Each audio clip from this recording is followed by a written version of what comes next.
बहुत समय पहले की बात है।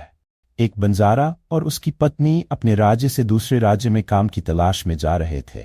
जब वे दूसरे राज्य की सीमा पर पहुंचे तो रास्ते में कुछ डाकुओं ने उन्हें घेर लिया। डाकुओं ने उनके पास जो भी था सब लूट लिया और इस तरह बंजारा और उसकी पत्नी को पूरी तरह से भिखारी बना दिया। डाकुओं का गिरोह लूटपाट के बाद वहां से चला गया, लेकिन बंजारा और उसकी पत्नी चिंता में डूब गए। उन्हें समझ नहीं आ रहा था कि अब क्या करें। अनजान शहर में उनकी स्थिति बहुत खराब हो गई, क्योंकि वहां पैसे के बिना कुछ भी संभव नहीं था। बंजारा अपनी पत्नी के साथ आगे बढ़ता गया, लेकिन उसकी चिंता बढ़ती जा रही थी कि अब वह व्यापार कैसे करेगा। इसी दौरान उसे नगर के बाहर एक साधु की कुटिया नजर आई। बंजारे ने अपनी पत्नी के साथ कुटिया की ओर जाने का फैसला किया। जब बंजारा कुटिया के पास पहुंचा तो उसने देखा कि वहां एक साधु अपने शिष्यों को शिक्षा दे रहे थे। साधु को देखकर बंजारे ने सोचा कि क्यों न अपनी समस्या उन्हें बताई जाए, शायद इसका कोई समाधान मिल सके। यह सोचकर वह साधु महात्मा के पास गया और बहुत विनम्रता से अपनी परेशानी बताने लगा। बंजारा बोला, महाराज, डाकुओं ने हमारा सब कुछ लूट लिया है। अब व्यापार करने के लिए हमारे पास कुछ भी नहीं बचा है। अगर आप मेरी पत्नी को किसी सेठ के पास गिरवी रखवाकर मुझे कुछ पैसे दिलवा दें तो आपकी बड़ी कृपा होगी। साधु महात्मा ने उसकी बात ध्यान से सुनी और उसे उस पर दया आ गई। उन्होंने बंजारे को एक परिचित सेठ के बारे में बताया और उसे उस सेठ के पास जाने के लिए कहा। बंजारा अपनी पत्नी को लेकर उस सेठ के पहुंचा और हाथ जोड़कर बोला, सेठ जी, मुझे कुछ पैसों की आवश्यकता है। मेरे पास गिरवी रखने के लिए कुछ नहीं है, सिर्फ मेरी पत्नी है। आप मेरी पत्नी को गिरवी रखकर मुझे कुछ पैसे दे दीजिए। मैं उन पैसों से व्यापार करके जल्दी ही आपकी रकम ब्याज सहित वापस कर दूंगा और तब तक मेरी पत्नी आपके पास रहेगी। सेठ ने बंजारे की बात सुनकर सहमति जताई और पैसे देने के लिए तैयार हो गया। उसने बंजारे की पत्नी को गिरवी रख लिया और बंजारा कर्ज लेकर व्यापार करने चला गया। बंजारे ने उन रुपयों से प्याज का व्यापार शुरू किया। वह सस्ते दामों में किसानों से प्याज खरीदता और जरूरतमंद लोगों को महंगे दामों में बेचता। इस प्रकार उसने बहुत कम समय में काफी धन अर्जित कर लिया। अब बंजारा सेठ के पास पहुंचा और बोला, सेठ जी, आप अपना हिसाब करके मुझसे रुपए ले लीजिए और मेरी पत्नी को वापस लौटा दीजिए। सेठ ने बंजारे से कहा, भाई, क्या बताऊं, आज से 2 महीने पहले तुम्हारी पत्नी अचानक बीमार पड़ गई। मैंने अच्छे से अच्छे वैद्य को दिखाया, लेकिन वो बच नहीं सकी।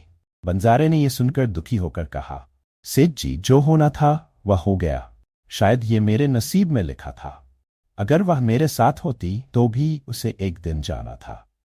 मैं आपसे बस ये चाहता हूं कि आप मेरे पैसे ले लीजिए, ताकि मुझे संतोष हो कि मैंने अपना कर्ज चुका दिया और पत्नी को गिरवी रखने का कलंक मुझ पर न लगे। सेठ ने कहा, नहीं भाई, मैं तुमसे पैसे नहीं ले सकता। जब मैं तुम्हारी अमानत नहीं लौटा सकता तो कर्ज कैसे लूं? बंजारे ने बार बार आग्रह किया, लेकिन सेठ ने नहीं माना। बंजारा उदास मन से वहां से निकला और उसी स्थान पर पहुंचा जहां उसने पहली बार साधु महात्मा को देखा था। साधु महात्मा चबूतरे पर अपने शिष्यों को शिक्षा दे रहे थे। बंजारा मन की शांति के लिए वहीं बैठ गया और महात्मा के प्रवचन सुनने लगा। महात्मा ने बंजारे को देखा और उसे तुरंत पहचान लिया, फिर हाल चाल पूछे। बंजारे ने पूरी घटना बताई।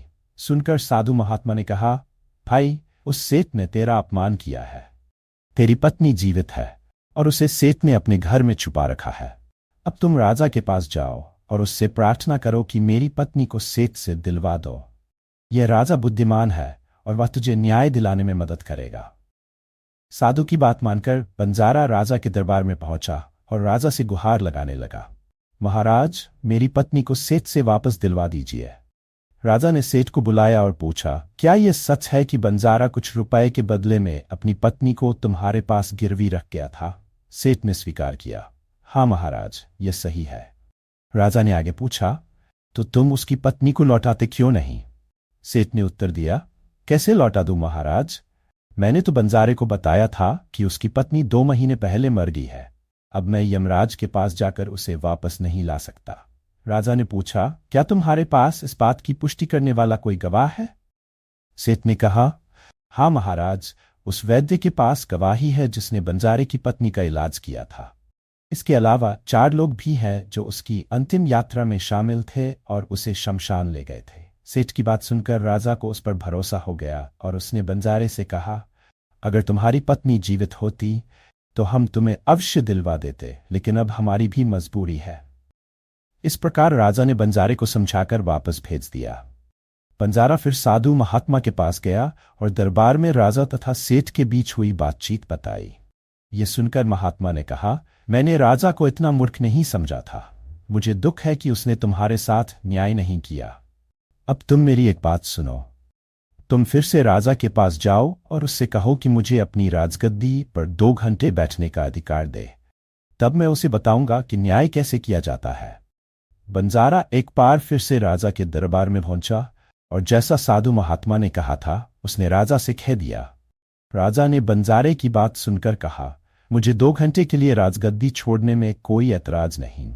यदि इससे तुम्हें न्याय मिलता है तो मैं ऐसा करने को तैयार हूं। तुम उन महात्मा को दरबार में ले आओ। बंजारा यह सुनकर साधु महात्मा के पास गया और उन्हें दरबार में ले आया।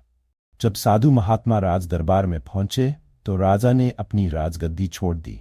महात्मा ने गद्दी पर बैठते ही सेठ को पेश किया और पूछा, क्या तुम्हारे पास इस बात का कोई सबूत है कि बंजारे की पत्नी 2 महीने पहले मर गई?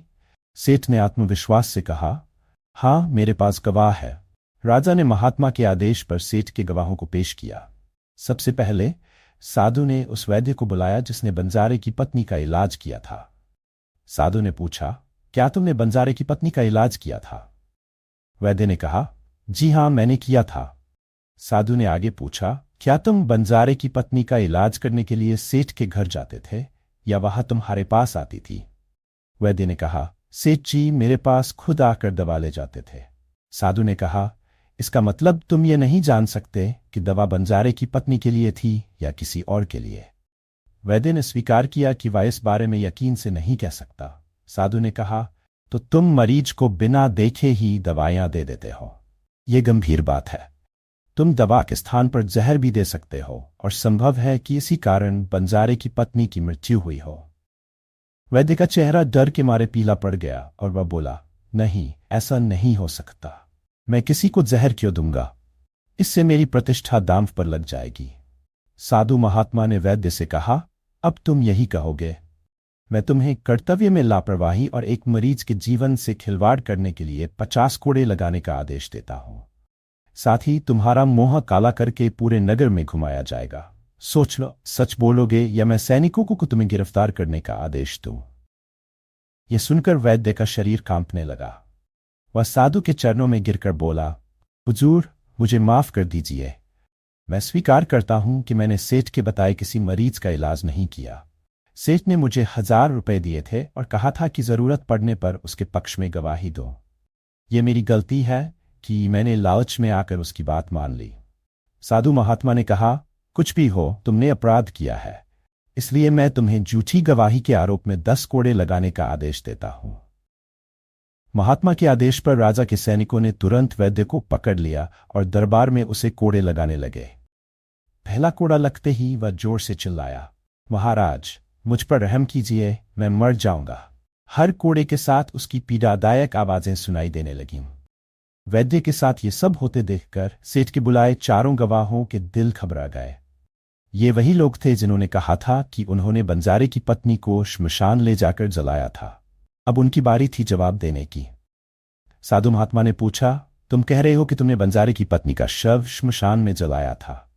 मुझे बताओ, जब शव को नहलाया जाता है और कफन में लपेटा जाता है, क्या तुमने तब उसका मृत शरीर देखा था? चारों ने जवाब दिया, नहीं महाराज, हमने उसका शव नहीं देखा था। जब सेठ जी ने अर्थी तैयार की तभी हम उसे श्मशान ले गए और जलाया।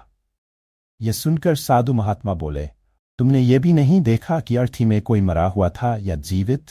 हो सकता है कोई बेहोश व्यक्ति हो और तुमने उसे जला दिया हो। यह बहुत बड़ा अपराध है। साधु महात्मा ने कहा, तुम्हें इस झूठी गवाही और गंभीर अपराध के लिए मौत की सजा भी दी जा सकती है। यह सुनकर 4 गवाह, जो पहले से ही वैद्य की पिटाई देखकर डरे हुए थे, बुरी तरह सहम गए। जब उन्होंने साधु के मुंह से मृत्युदंड की बात सुनी तो उनके हाथ पैर ठंडे पड़ गए। जैसे ही साधु महात्मा ने सेठ की तरफ देखा तो डर के मारे सेठ का चेहरा काला पड़ गया। साधु ने सेठ से कहा, सेठ जी, तुम्हारे गवाह तो पहले ही डर से कांप रहे हैं।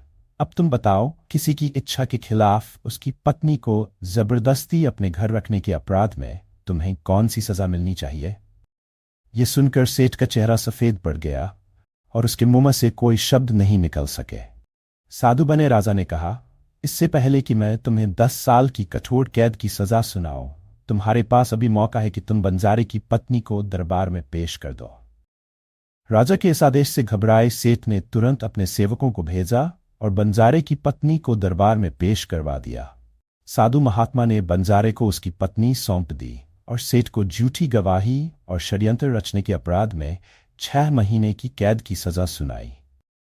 चारों गवाहों को, जिन्होंने बंजारे की पत्नी के शव को श्मशान में जलाने की झूठी गवाही दी थी, 100 कोड़ों की सजा दी गई। ये सब देखकर राजा अचंभित रह गया।